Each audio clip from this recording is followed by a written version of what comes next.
अस्सलामुअलैकुम। Sports world में आपको खुशामदीद कहेंगे। मैं हूं हिफ्सा इम्तियाज। नाजरीन, आज इंडियन मीडिया एक बार फिर दूर की कोड़ी लाया है। कहते हैं कि पाकिस्तान हॉकी फेडरेशन ने एशिया कप के लिए भारत आने से इनकार कर दिया है, जबकि PHF कुछ और कहती है। इसके साथ साथ पाकिस्तान वुमेन T20 टीम के जीत के दावे धरे के धरे रह गए हैं। आयरलैंड से अपना पहला मैच T20 कल वो हार गए हैं। इसके साथ साथ कल पाकिस्तान और वेस्ट इंडीज़ के दरमियान पहला वनडे खेला जाएगा। मेज़बान ने स्क्वाड का भी ऐलान कर दिया है और अब वेस्ट इंडीज़ की भी प्लेइंग 11 हमारे सामने है। इंजर्ड फ़खर जमान अमेरिका से पाकिस्तान पहुंच चुके हैं और अब उनका रिहैब शुरू होगा। दो दर्जाती टेस्ट क्रिकेट की मुखालफत बढ़ने लगी है। मुतादिद बोर्ड्स के बाद अब इंग्लैंड ने भी मुखालफत कर दी है और ICC ने प्लेयर्स ऑफ मंथ के लिए 3 क्रिकेटर्स नामजद कर दिए हैं। इन तमाम मौज़ूआत पर बात करने के लिए मेरे साथ स्टूडियो में मौजूद हैं जाहिद मकसूद साहब, यूसुफ अंजुम और हमारा साथ दे रहे हैं सलीम खालिक साहब भी। आप तीनों को वेलकम कहूँगी। सबसे पहले सलीम साहब आपकी जानिब आऊँगी। एशिया हॉकी कप की अगर हम बात करें तो एक बार फिर से इंडियन मीडिया अपने फेक प्रोपेगेंडे की रवायत पर चल रहा है और PHF की जानिब से जो पहले कहा जा रहा है कि जी पाकिस्तान ने तो बिल्कुल इनकार कर दिया आने का और इसको उन्होंने एक ऑफिशियल स्टेटमेंट भी कह दिया है। हालांकि PHF की जानिब से कुछ और कहा जा रहा है। ऐसा तो कुछ अभी तक ऑफिशियली कहीं किसी को बताया नहीं गया, कुछ अनाउंस नहीं किया। इंडियन मीडिया बहरहाल अपने से जो एक फॉल्स प्रोपेगेंडा करता है वो कर रहा है। इंडियन मीडिया का हाल ये है कि वो ऑफिस जाते होंगे, जाके पूछते होंगे हाँ यार आज क्या खबरें हैं। जो उनका छोटा साथ बैठा हुआ है बहुत आज तो कोई खबर नहीं है, चल यार पाकिस्तान की कोई खबर घड़ देते हैं। पाकिस्तान का चलो हॉकी का चल रहा है, क्रिकेट का एशिया कप को तो हो गया, हॉकी का ले आते हैं, मना कर दिया। अब ऐसे अगर मना करना हो तो PHF ऐलान करता है, गवर्नमेंट ऑफ पाकिस्तान ऐलान करती। इंडियन मीडिया कहाँ से ऐलान करेगा? उनको एक ब्रेकिंग न्यूज चाहिए थी, उन्होंने उसको चला दी, रात से शोर मचा रहे हैं वो उस पर। और ऑफिशियली जो PHF का स्टेटमेंट आ चुका है कि उन्होंने कोई ऐसा मना नहीं किया और पाकिस्तान गवर्नमेंट का भी कोई ऐसा स्टेटमेंट नहीं आया। और इसके अलावा इंटरेस्टिंग बात ये है, वो कह रहे हैं कि जी बांग्लादेश को हमने मदू कर लिया है और बांग्लादेश हॉकी फेडरेशन वाले भी इससे लाइल्मी जाहिर कर रहे हैं कि हमें तो पता ही नहीं है सारी प्रोग्रेस का। हो सकता है पाकिस्तान टीम मैच खेलने के लिए जाए, लेकिन उसका ऐलान पाकिस्तान करेगा, इंडिया कहाँ से करेगा? और अपनी तरफ से अगर इंडिया के पास कोई ऐसा प्रूफ है तो वो ट्वीट कर दें या एक प्रेस रिलीज जारी कर दें कि जी ये है, ईमेल पाकिस्तान हॉकी फेडरेशन की जानिब से ये आई है या हमें इतने बजे इस बंदे की कॉल आई थी। कुछ भी नहीं, ये अपनी तरफ से कयास आराइयां कर रहे हैं और एक खामखा का इन्होंने एक अभी पिछले दिनों तो आपको याद होगा इन्होंने 2-3 दिन पहले दोबारा झड़पें शुरू करा दी थी, जो भारतीय फौज को तरजीह करनी पड़ी थी कि नहीं ऐसा कुछ नहीं हुआ। तो ये तो अपने मुल्क के लोगों को ही इस तरह कर रहे हैं और ये अफवाह साज एक फैक्ट्री है इंडियन मीडिया जो इस तरह का कर रहा है। लेकिन आगे देखते हैं होता क्या है। अभी देखें सीधे सीधे पाकिस्तान को एक चाहिए कि इनसे बोले, अब टाइम होके काम है, लेकिन कहे कि जी हम हमारे पास सिक्योरिटी आपके यहाँ ऐसी है तो आप इसको किसी थर्ड मुल्क में हमारे मैच रख दें। हो सकता है वो यही बोलेगा वक्त नहीं है, चलो वो बोलेंगे ना तो उनकी तरफ से आएगा। लेकिन इस तरह से अभी वो चाहते हैं कि पाकिस्तान आए और ऐलान करे कि जी हम नहीं आ रहे, फिर वो एक प्रोपेगेंडा करें कि जी पाकिस्तान भी खेलों में ले आया, पॉलिटिक्स को ले आया। और हालांकि अगर पाकिस्तान टीम नहीं गई तो वो खालिदन सिक्योरिटी मामलात होंगे। आपको पता है कि इस वक्त पाकिस्तानियों से किस हद तक नफरत कर रहे हैं इंडियन। वहां पे हमारी टीम गई, खेली, तो उसके साथ खुदा ना खास्ता कोई नाखुशगवार वाकया पेश आ गया तो उसके बाद दोबारा से मामलात दोनों मुल्कों के दरमियान खराब हो सकते हैं। तो इसलिए ये सारी चीजें हैं और जाहिर बात है कि सब लोग इसको देख रहे होंगे, लेकिन फैसला पाकिस्तान का होगा, इंडियन मीडिया का नहीं। बिल्कुल। और PHF ने भी यूसुफ यही कहा है कि जो शिरकत का जो भी फैसला है वो हुकूमत पाकिस्तान करेगी और वही हमारा भी फैसला होगा। लेकिन ये चल क्या रहा है? इंडियन मीडिया चाहता क्या है? क्या मिलता है ऐसा प्रोपेगेंडा करके? देखें हिफ्जा, इंडियन मीडिया सिर्फ ये हॉकी का इसलिए वावेला कर रहा है क्योंकि एशिया कप जो क्रिकेट का है वो चाहता है कि उसको सबताज किया जाए और इंडिया पाकिस्तान का जो मैच है उसको भी ना होने दिया जाए। इसलिए सारी ये मुहिम चलाई जा रही है कि अगर पाकिस्तान की टीम, हॉकी टीम यहाँ पर नहीं खेलने आ रही तो फिर आप क्रिकेट के हवाले से कैसे ये बात कर सकते कि एशिया कप में पाकिस्तान हिंदुस्तान का मैच होगा। मैं थोड़ा सा एशिया कप के हवाले से बता दूं। एशिया कप का जो मेन आप कह सकते हैं जो मेज़बान है वो एशियन हॉकी फेडरेशन, जिसने मेज़बानी दी है इंडिया को। और ये राजगीर में सूबा बिहार में 29 अगस्त से शुरू हो रहा है ये इवेंट, और इसमें यकीनी तौर पर पाकिस्तान ने भी इसमें हिस्सा लेना है। उसके लिए यकीनी तौर पर उनकी जो डॉक्यूमेंटेशन वगैरह हो रही है वो भी चीज़ें साथ साथ जा रही हैं, लेकिन अभी तक ऑफिशियली तौर पर यह ऐलान नहीं किया गया कि पाकिस्तान की टीम इसमें हिस्सा नहीं लेगी। ताहम हुकूमत पाकिस्तान की जानिब से और PHF ज़राए ने इस बात की कन्फर्मेशन की है कि क्योंकि वहाँ पर सिक्योरिटी इश्यूज़ हैं, इसलिए पाकिस्तान हॉकी फेडरेशन ने एक ख़त लिखा है एशियन हॉकी फेडरेशन को कि हम वहाँ पर जाने से पहले अपना कोई सिक्योरिटी वफ्द वहाँ पर भेजना चाहते हैं। उस वफ्द की रिपोर्ट की रोशनी में फिर हम फैसला करेंगे कि हमने वहाँ पर जाकर खेलना है या नहीं खेलना। तो अभी ये जो इंडियन मीडिया ने अपने तौर पे चला रखी है कि पाकिस्तान की हॉकी टीम इसमें हिस्सा नहीं लेगी, ये कतन बेबुनियाद है। उसका इजहार जो पाकिस्तान हॉकी फेडरेशन के सदर तारिक बुख्ती उन्होंने भी बरमला तौर पर किया कि ऐसा कुछ नहीं। हमारी जितनी ख़तो किताबत इस वक्त हो रही है वो इंडियन हॉकी फेडरेशन से नहीं हो रही बल्कि एशियन हॉकी फेडरेशन से हो रही है, क्योंकि उसी ने ये फैसला करना है कि अगर पाकिस्तान खेलेगा तो किस हाल में खेलेगा और किन शराइत की बुनियाद पर खेलेगा और किस सिक्योरिटी जो पर्पज़ होगा जिसके हवाले से जो इंतजाम होंगे उसी की सारी जो गारंटी है वो एशियन हॉकी फेडरेशन ने देनी है। एशियन हॉकी फेडरेशन कहेगी कि अगर पाकिस्तान के लिए सिक्योरिटी हालात अच्छे हैं तो फिर यकीनी तौर पर पाकिस्तान इस बारे में सोच सकता है। लेकिन जो इस वक्त टेंशन है दोनों मुल्कों के दरमियान, इसमें मेरे ख्याल में दोनों मुल्कों के दरमियान ये जो मुकाबले हैं एशिया के, वहाँ पर जाकर खेलना पाकिस्तान के लिए मुमकिन नज़र नहीं आ रहा। जहाँ तक एशिया क्रिकेट कप की बात है, यकीनी तौर पर जो एक न्यूट्रल वेन्यू पर मैचेस होंगे, इसलिए इसमें कोई ऐसी कबाहत नहीं है, किसी टीम को कोई सिक्योरिटी के हवाले से कोई भी तफज़ात नहीं है। बिल्कुल जाहिद साहब, आपको नहीं लगता जब इस तरह का प्रोपागेंडा किया जाता है इस तरह की सूरत हाल में जहाँ पर सिचुएशन और चीज़ें पहले ही बहुत ज़्यादा मुश्किल में हैं, वहाँ पर इस तरह से प्रोपागेंडा किया जा रहा है, चीज़ें मज़ीद ख़राब करने की कोशिशें की जा रही हैं, मीडिया को थोड़ी जिम्मेदारी लेनी चाहिए?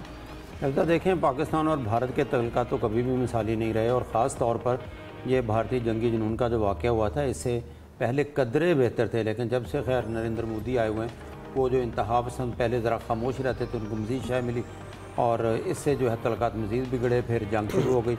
उसके बाद आपको पता है सिक्योरिटी के इशू बहुत ज़्यादा हैं। हमारी कौमी हॉकी टीम के चंद प्लेयर से बात हुई, ऑफिशियल से बात हुई, वो सारे कहते हैं इस टेंशन में हमारा जाना और वहाँ कैसे हम खेल सकते हैं जब उनके इंतहा पसंद बार बार धमकियाँ भी दे रहे हैं और भारतीय मीडिया जो है वो जलती पर तेल का काम भी कर रहा है। मौका और मौके की तलाश में होता है। इंडियन मीडिया पहले क्रिकेट के पीछे था, अभी वक्तन फ़क्तन उनके न्यूज़ चाहिए होती है, वो हॉकी के पीछे आ जाता है।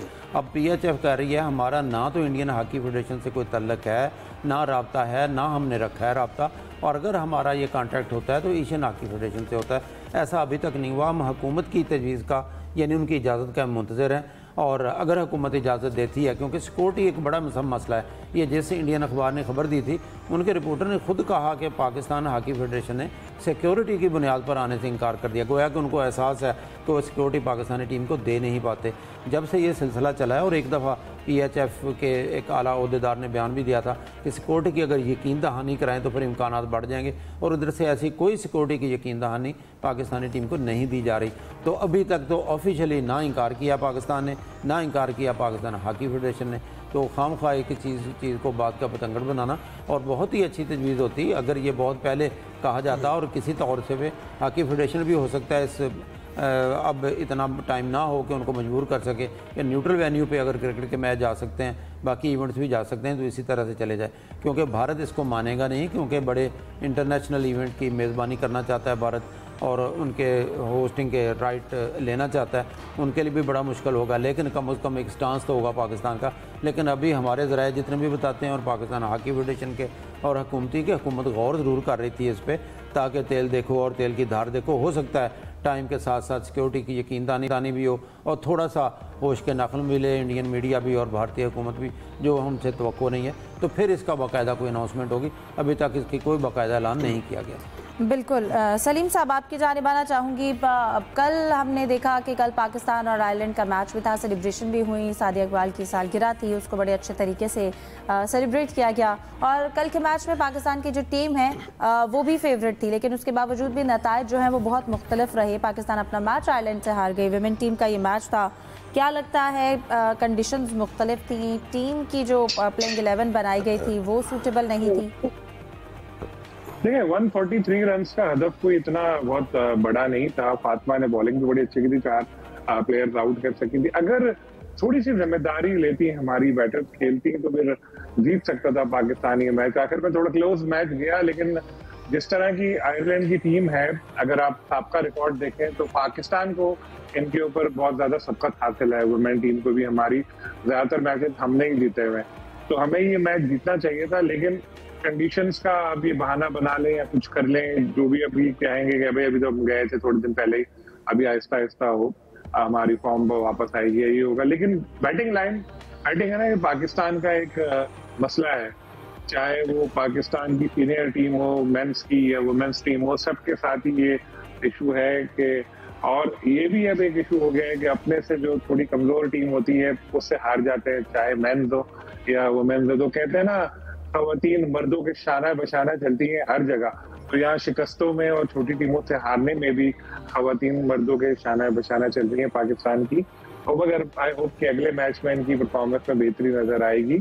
और वो बेचारी शादिया की सालगिरह थी, उन्होंने केक काटी थी, अब लोग उसके साथ रिलेट कर रहे हैं, वो तो एक अच्छी चीज है। तो साथ साथ चलता रहता है, मैच हारे, अभी और बहुत मैचेस होने हैं, इंशाल्लाह आगे जाके टीम जीतेगी भी। बिल्कुल। यूसुफ, आपकी जानिब आना चाहूँगी, आपको क्या लगता है कि क्यों मुश्किलात पेश आई? हमारी टीम फेवरेट भी थी कल के मैच में, फिर सिद्रा, अमीन, आलिया, रियाज, इस तरह के अगर प्लेयर्स की बात की जाए, आपको क्या लगता है उन्होंने अपनी जिम्मेदारी निभाई? देखें, पाकिस्तान की चाहे मेंस की टीम हो चाहे वुमेंस की टीम हो, तो हमारा एक ही मसला है, दोनों टीमों के दरमियान के जो अपना पावर प्ले होती है उसमें हम ज़्यादा अच्छा परफॉर्म नहीं कर पाते, अपनी जो विकेटें उनको महफूज नहीं कर पाते, तेज़ खेलने के चक्कर में हमारे जो मिडल ऑर्डर है उसको बिल्कुल घर चला जाता है। तो इस तरह की यकीनी तौर पर सूरत हाल पाकिस्तान वुमेन टीम को भी परेशानी को उसमें सामना करना पड़ रहा है। जिस तरह मेंस के हमने देखते हैं कि हमारी विकेटें जल्दी गिर जाती हैं, फिर बाद में थोड़ा स्ट्रगल करना पड़ती है। तो मेरे ख्याल में हदफ जो था इतना बड़ा नहीं था, अगर समझदारी के साथ प्लानिंग के साथ बेहतर की जाती, क्योंकि आलिया से बहुत ज़्यादा तवक्कुआत हैं, रियाना बेग वगैरह ये सारी अच्छी हैं, इनकी जो जितनी भी सीनियर बल्लेबाज उनको अपनी ज़िम्मेदारी का मुजाहरा करना चाहिए था। बाकी खिलाड़ी यंगस्टर हैं, उनसे हम ये तवक्को नहीं कर सकते को बाहर जाकर इतनी ज़्यादा अच्छी परफॉर्म करेंगे, जितना उनको खेलने का मौका मिलेगा उनका तजर्बा भी होगा। लेकिन ओवरऑल जो सीनियर खिलाड़ी उनको अपनी ज़िम्मेदारी का एहसास करना चाहिए था कि पहले मैच में अगर वो हम जीतते हैं तो उससे ज़्यादा जो अतमाद में उसमें इजाफा होता। ये बदकिस्मती है पाकिस्तान की टीम की, और ख़वातीन खिलाड़ियों को ख़ास से मौके भी मिलते हैं, इनको मराद भी दी जाती हैं। आपको याद है कि कल ही हमने जिक्र किया था कि इनको सेंट्रल कॉन्ट्रैक्ट भी दिए गए, 50% इनके मुआवजे में भी इजाफा किया गया, तो उनको अपनी परफॉर्मेंस भी बेहतर बनानी पड़ेगी। सिर्फ ये कह देना कि हम मर्दों के बराबर हमें भी मुआवजा दिया जाए, तो मर्दों के बराबर आपको थोड़ा बेहतर करने की कोशिश भी करनी चाहिए। अगर परफॉर्मेंस अच्छी होगी, यकीनी तौर पर पीसी भी खुश होगा, हम भी खुश होंगे कि हमारी खवातीन की टीम ने भी बाहर जाकर नाम कमाया है। यकीनी तौर पर उम्मीद की जा सकती है कि आइंदा जो मैचेज़ हैं, 8 और 10 तारीख को मैच है दोनों के दरमियान आयरलैंड के साथ, उसमें हम कुछ बेहतर कर सकें, गलतियों से सीख सकें। बिल्कुल। जाहिद साहब, मैं आप जी सलीम साहब, आप कुछ कहना चाह रहे हैं? आजकल तो मर्दों के बराबर ही परफॉर्म कर रही हैं, वो सही कह रही हैं मेंस टीम में तो। बिल्कुल। अब कल जाहिद साहब उनका सेंट्रल कॉन्ट्रैक्ट के बारे में भी हमने डिस्कस किया, उसमें इजाफा हुआ, उसके बाद लगता है टीम थोड़ी रिलैक्स हो गई है कि चले मुआवजे में इजाफा हो गया है, सेंट्रल कॉन्ट्रैक्ट का ऐलान हो गया है। बतौर कप्तान अगर फातिमा सना की भी बात की जाए तो उनकी कारकर्दगी कितनी मुतमईन रही कल के मैच? देखिए अफजा, थोड़ा सा पीछे जाना चाहूँगा। वर्ल्ड कप क्वालिफाइंग राउंड जो है लाहौर में हुआ था, जहाँ की डेड और स्लो पिचेस पे, और पाकिस्तानी टीम आपको याद होगा बहुत अच्छा खेली थी। एक मैच में तो पाकिस्तान ने कमाल कर दी थी, जो बांग्लादेश फेवरेट थी, और बड़ी मजबूत टीम यहाँ कजाफी के साथ ही LCC ग्राउंड है जहाँ पे उनका मैच हुआ था, और वहाँ की कंडीशन इससे बिल्कुल डिफरेंट थी। मेरी ज़ाती राय में 17 दिन का कैंप लगा कराची में, तो 17 दिन की बजाय बड़ा लंबा कैंप होता है इस मौसम में, 17 दिन का कैंप लगाना। और फिर इसको अगर टीम को आप 1 या 2 दिन पहले ना लेके जाते, चंद दिन पहले ले जाते, ताकि ये जवाब ना होता कि प्लेयर सिर्फ 1 या 2 सेशन वहाँ पे कर सकें उनकी कंडीशन से, उनके होम से। क्योंकि देखा जाए तो अगर दुबई, मलेशिया, सिंगापुर यहाँ पे कहीं मैच होता फिर तो जवाब पेश किया जा सकता है। आयरलैंड में हमेशा फास्ट बॉलर्स कामयाब होती हैं, स्कोर कम होता है। और दूसरी तरफ अगर पाकिस्तानी टीम को देखिए, ये भी जिक्र करना चाहूँगा क्योंकि मोहम्मद वसीम जो टेस्ट क्रिकेटर हैं, जो ओपनर होते थे पाकिस्तानी टीम के, वो इनके हेड कोच हैं। और एक जीत जो होती है ना, वो बहुत सी खामियों पर पर्दा डाल देती है। उसी वक्त हमें खदशा था कि जब भी टीम हमारी वुमेन टीम बाहर जाएगी, ऐसी कंडीशन में जाएगी, फिर इनका असल इम्तिहान होगा कि किस हद तक हमारी प्लेयर कामयाब रहती हैं। वहाँ टॉस जीता पाकिस्तानी कप्तान है फातिमा सना, जिनका आपने जिक्र भी किया। फातिमा की सलाहियतों पे कोई शक नहीं है। यहाँ भी हमने उनको कैंप लगते हुए देखे, वहाँ वर्ल्ड कप क्वालिफाइंग ग्राउंड हुआ लाहौर में, वो भी हमने देखा। वो बहुत जान मारती हैं, बहुत मेहनत करती हैं, हर प्लेयर के पास जाती हैं, बॉलर बहुत कमाल की हैं। जैसा कि इस मैच में भी उन्होंने 4 विकेटें ली हैं, कैच भी लिए, गालबन 1 या 2 और रन आउट भी किया। और लेकिन अगर देखा जाए तो पाकिस्तान ने जो रन्स दिए इसके जवाब में, हाँ अलबत्ता कहना चाहूँगा टॉस जीतकर जो कम अज़ कम मुझे याद पड़ता है या समझ आई, फातिमा ये कह रही थी कि लगता है यहाँ पे फास्ट बॉलर्स को मदद मिलेगी, लेकिन ज़्यादा हमने स्पिनर्स पर इन्हिसार किया। फिर जब पाकिस्तान की बैटिंग की बारी आई है 140 या 142 रन किए, पाकिस्तान की इब्तदाई विकेटें बिल्कुल ऐसे ही गिरी हैं जैसे बांग्लादेश में पाकिस्तान की T20 टीम थी, यानी 54 पे 4 या 5 पाकिस्तान की आउट हो चुकी थी। गुल फरोज़ा, मुनीबा अली, सिद्रा अमीन, आलिया और जितनी भी अच्छी इब्तदाई बैट्समैन हैं वो बहुत जल्दी विकेटें गिर गई। ये तो बाद में आने वाली नतालिया और गालबन वो रामीन शमीम है, उन्होंने स्कोर किया और काबिल कदर 131 तक पहुंच गए। तो पाकिस्तानी टीम को थोड़ा रिलैक्स नहीं करना होगा, थोड़ी सी प्लानिंग भी बेहतर करनी होगी। मोहम्मद वसीम साहब जो खुद बैटिंग के कोच रहे हैं, वो बैटर रहे हैं, और अगर कोई इनमें कमज़ोरियाँ या खामियाँ वो इनको दूर करनी पड़ेंगी अगले मैचेस में, और थोड़ी सी एक्सपेक्टेशंस पूरी करनी पड़ेंगी, क्योंकि हमारे यहाँ विमेन टीम की मीडिया हाइप उतनी नहीं होती ज़ाहिर है जितनी मेंस की होती है। इनको 2 पॉइंट तो हम वैसे ही देते हैं कि चलें लड़कियाँ ये खेलती हैं, लेकिन अब काफ़ी तजर्बाकार हैं, इनके अपनी टीम पर अगर अंदाज़ा रखें तो इनकी काफ़ी आयरलैंड की निस्बत भी ज़्यादा एक्सपीरियंस और काफ़ी पुरानी खिलाड़ियाँ अब हमारी टीम में मौजूद हैं। बिल्कुल सलीम साहब, आपको क्या लगता है इंटरनेशनल क्रिकेट से जो एक वक्फे के बाद मैच खेलेगा, गालिबन तकरीबन 8 माह के बाद T20 मैच खेला गया टीम, क्या आपको लगता है इतना वक्फा जो टीम की परफॉर्मेंस है उस पर असर किया है कि आप उस तरह से फॉर्म में नहीं रहे, मुसलसल खेल नहीं सके T20 मैच, और एक वक्फे के बाद खेलने की वजह से परफॉर्मेंस पर फर्क पड़ा? नहीं, कैंप वगैरह तो लगते रहते हैं, और जैसे कराची में भी कई दिनों का इनका कैंप लगा था, प्रैक्टिस वगैरह होती है, लेकिन जो मैच प्रैक्टिस होती है वो एक बिल्कुल अलग चीज होती है। मैच का प्रेशर अलग होता है और कंडीशंस का भी बड़ा फर्क पड़ता है। अपने यहाँ तो ये हमारे यहाँ ये रिवायत है कि होम ग्राउंड पे तो हम लोग हीरो होते हैं, बाहर जाके फिर स्ट्रगल करते हैं, क्योंकि जाहिर है कंडीशंस का, वेदर का बड़ा फर्क है, पिचेस का बड़ा फर्क है, तो यही हुआ। लेकिन हमें अभी इतना मायूस भी नहीं होना चाहिए, एक ही मैच खेला गया है, होपफुली आगे जाकर ये लड़कियां अच्छा परफॉर्म करेंगी, क्योंकि पहले से तो परफॉर्मेंस बेहतर हुई है। अगर हम देखें इंटरनेशनल लेवल पे भी, ठीक है कि कहते हैं कि वो हमें बराबर मुआवजा दो, ये दो, तो वो गलत बात नहीं है। दुनिया में कोई भी गेम हो ऐसा, चाहे फुटबॉल हो, जो भी हो, उसमें फिर यही होता है कि कोशिश यही होती है कि टेनिस में भी के बराबर मुआवजे रखे जाएं। फिर हमारे यहाँ एक इशू ये भी है कि हमारे यहाँ जिस तरह हर गली में आपको 10 क्रिकेटर मिल जाएंगे, बच्चे क्रिकेट खेल रहे होते हैं, लेकिन बच्चियां कितनी क्रिकेट खेलती हैं? कितने घर वाले लोगों को अलाउ करते हैं कि तुम जाओ और तुम जाके क्रिकेट खेलो? बहुत कम होती है। ऐसे में जो कुछ लड़कियां खेल रही हैं और आहिस्ता आहिस्ता परफॉर्म करना शुरू किया है, तो हमें उनको डिस्करेज करने के बजाय इनकरेज ही करना चाहिए, हौसला अफजाई करनी चाहिए, बिल्कुल, ताकि ये लोग देखें, खेलेंगी, अच्छा कमाएंगी, तो और फिर परफॉर्म भी करने लगेंगे। इनको फैसिलिटीज वगैरह तो मिलने लगी है अब, जैसे पहले बिजनेस क्लास में नहीं इनको सफर होता था, अब वो TCB में शुरू किया, 5 स्टार होटल भी अब इनको मिलने लगे, पैसे भी अच्छे मिल रहे हैं। जब इस तरह की चीजें होंगी, फिर परफॉर्म करेंगी, तो जो दूसरी लड़कियां हैं उनको भी शायद इजाजत मिले, हमारा टैलेंट पूल बढ़े। सबसे बड़ी बात है टैलेंट पूल बढ़ना। टैलेंट पूल बढ़ेगा तो उससे टीम की परफॉर्मेंस में ऑटोमेटिकली बेहतरी आएगी। बिल्कुल। यूसुफ, आपकी जानिब आना चाहूँगी, कल रात 11 बजे पहला वनडे होगा पाकिस्तान और वेस्ट इंडीज़ के दरमियान, और यकीनन तैयारियां भी काफ़ी की गई हैं और समझते भी हैं कि तैयारी मुकम्मल है। वेस्ट इंडीज़ ने भी अपने स्क्वाड का ऐलान कर दिया है, तो अब अगर दोनों स्क्वाड का मवाजना किया जाए, आपको क्या लगता है पाकिस्तान की स्ट्रेंथ क्या है? देखिए हिफ्ज़ा, अप्रैल में पाकिस्तान ने आखिरी वनडे मैच खेला था न्यूजीलैंड के साथ, वहाँ पर हमारी कुछ अच्छी यादें नहीं रही। अब एक नया सफ़र है, नई मंजिल है, तो यहाँ पर देखते हैं कि पाकिस्तान की टीम जो उसकी तैयारी है, 2-3 उनको मिले हैं प्रैक्टिस के लिए, इतनी तौर पर उन्होंने जो कंडीशन वहाँ की है उनको अच्छे तरीके से समझा होगा, अपनी जो प्लेइंग 11 उसका इंतखाब किया होगा, और पाकिस्तान के लिए भी इतनी तौर पर एक चैलेंजिंग सीरीज़ होगी, क्योंकि बनिस्बत अगर हम ऑन पेपर देखें तो पाकिस्तान की टीम ज़्यादा बेहतर दिखाई दे रही है। वेस्ट इंडीज़ की टीम का जो ऐलान किया गया उसमें जोसेफ अल-राजी की जो है उसकी इतनी तौर पर उनको कमी महसूस, उनको तो उन्होंने थोड़ा रेस्ट करवाया है।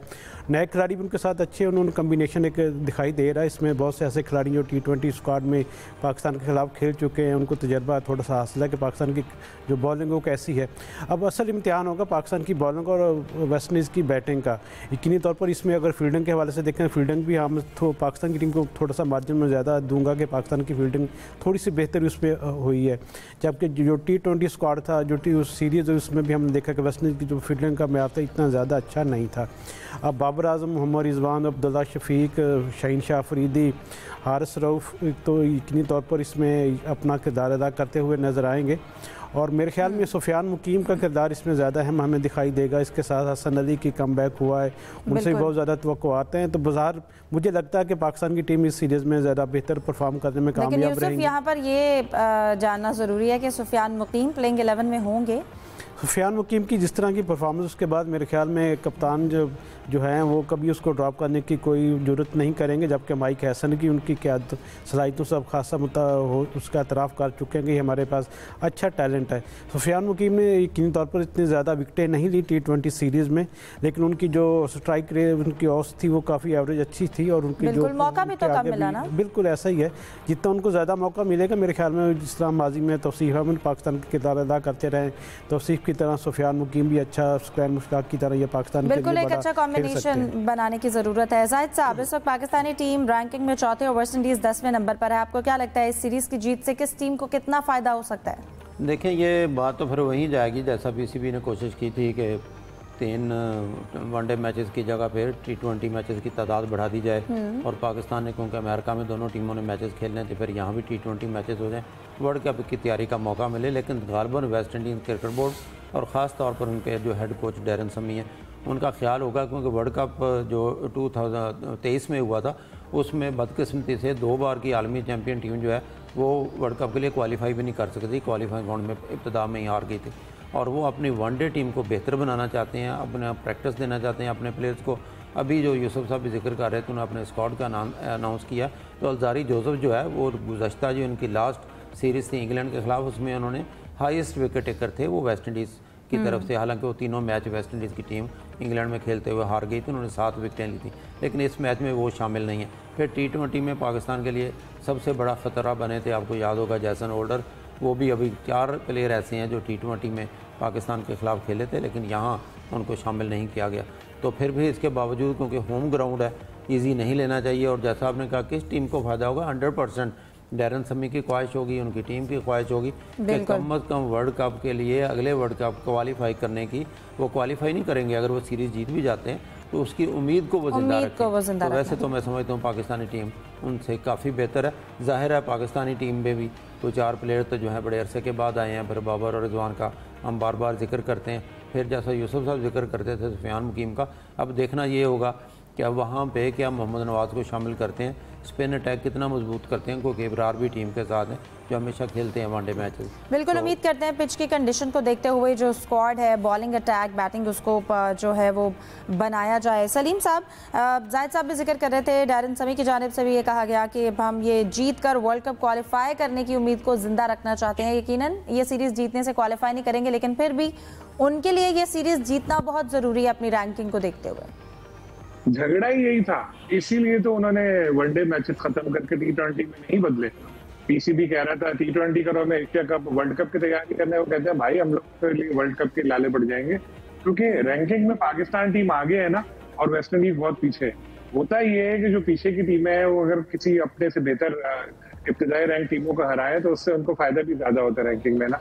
तो वो इसी चीज को ध्यान में रख के खेल रहे हैं। डैरन सैमी ने कल वाज़ेह तौर पर ये कहा कि हम लोग इसको वर्ल्ड कप के लिए क्वालिफाई करना चाहते हैं, हमारी यही कोशिश होगी कि हम अपने पॉइंट्स जो हैं उनको बढ़ाएं और रैंकिंग अपनी बेहतर करेंगे। लेकिन साथ में पाकिस्तान के लिए भी बड़ी इम्पोर्टेंट ये सीरीज है और हम लोगों को इसमें एक दफा फिर साबित करना है हमारे कुछ प्लेयर्स को, अपने आप को, क्योंकि हमारे यहाँ तो T20 की परफॉर्मेंस में टेस्ट भी खिला लेते हैं खिलाड़ियों को। तो ये तो वनडे है, इसमें अगर अच्छा परफॉर्म किया तो जो बाहर है T20 से उनका फिर कमबैक हो सकता है दोबारा इन वनडे मैचों में अच्छी परफॉर्मेंस की वजह से। लेकिन मुझे इस बात की भी खुशी है कि चलो इधर हम लोग सीनियर्स को अपने लेकर आ गए, क्योंकि कभी रिसेंटली हमने देखा कि हमारी जो यंग टीम है उससे 20 ओवर खेलना उसके लिए मुश्किल हो रहा था, तो यहाँ पर 50 ओवर खेलने तो एक थोड़ी सी एक तशवीश होती। लेकिन शुक्र है यहाँ पे सिलेक्शन कमेटी की जो है पॉलिसी वो बरकरार है कि यहाँ पर वनडे में और टेस्ट में एटलीस्ट जो सीनियर प्लेयर्स हैं उनके ऊपर एतमाद रखना है। लेकिन अब इनको परफॉर्म करके अपने आप को साबित भी करना होगा, क्योंकि वेस्ट इंडीज की जो टीम है उसका कुछ पता नहीं होता।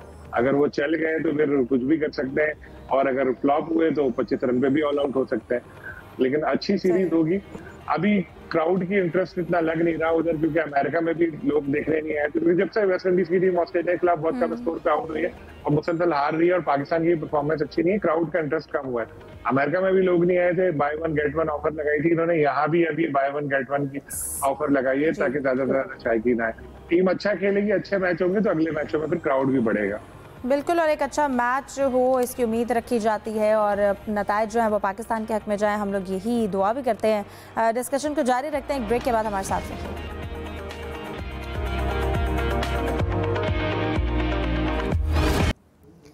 ब्रेक के बाद खुशामदीद। मैं जाहिद साहब आपसे आगाज़ करती हूँ। सबसे पहले जो अब एक बार फिर से दोबारा टॉपिक जो है वो ज़ेर बहस है 2 दर्जाती टेस्ट क्रिकेट के हवाले से। पाकिस्तान ने इस पर अपने यकीनन एहतजाज रिकॉर्ड करवाया। अब इंग्लैंड की जानिब से भी इस पर आवाज़ उठाई जा रही है। यकीनन ये एक बिग 3 का गलबा भी कह लें और गैर मुतवाज़न मुकाबला भी होगा।